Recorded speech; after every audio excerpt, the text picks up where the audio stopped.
आणि आता बातमी जळगावमधून। जळगावच्या पारोळा तालुक्यातील शिवरे दिगरचे ग्रामसेवक प्रल्हाद नारायण पाटील यांच्या मृत्यूप्रकरणी 6 जणांविरुद्ध सदोष मनुष्यवधाचा गुन्हा दाखल झाला। ग्रामसभेत गोंधळानंतर काही तरुणांनी शिवीगाळ आणि मारहाण केल्यानं पाटील यांचा धक्क्यानं मृत्यू झाल्याचा आरोप आहे। संघटनेच्या निवेदनानंतर पोलिसांनी 2 आरोपींना अटक केली आहे। उर्वरित आरोपींवरही कठोर कारवाईची मागणी होती। 8 दिवसांमध्ये सर्व आरोपींना अटक न झाल्यास जळगाव जिल्ह्यातील ग्रामपंचायतीच्या चाव्या प्रशासनाकडे देण्याचा इशारा संघटनेने दिला।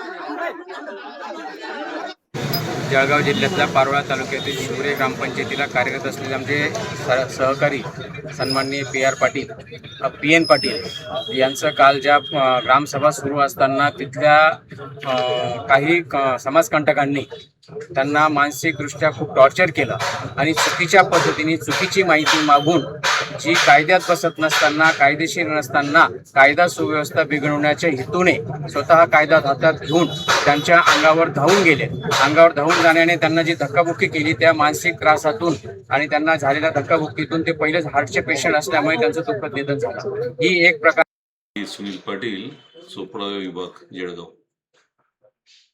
काल रोजी जळगाव जिल्ह्यातील पारोळा तालुक्यामध्ये आपले शिवरे दिगर म्हणून गाव आहे, त्या ठिकाणी ग्रामसभा होती। ग्रामसभा दरम्यान तिथले ग्रामसेवक प्रल्हाद पाटील पण हजर होते, गावचे सरपंच वगैरे नागरिक पण त्या ठिकाणी हजर होते। गावातील काही कामांच्या संदर्भात त्या ठिकाणी आरडाओरड केला आणि ग्रामसेवक किंवा तिथले सरपंच वगैरे यांच्या अंगावरती धावून गेले। माझ्या भावाला न्याय मिळाला पाहिजे आणि त्या दोषींना फाशीची शिक्षा व्हायला पाहिजे, हे माझ्या न्याय व्हायला पाहिजे। आणि माननीय पालकमंत्री या जिल्ह्याचे गिरीश महाजन यांना माझे एकच सांगायचे आहे, तिथं काहीतरी दखल घ्या। आणि पालकमंत्री गुलाबराव पाटील कुठे गेले? जिल्ह्यात काय होत आहे?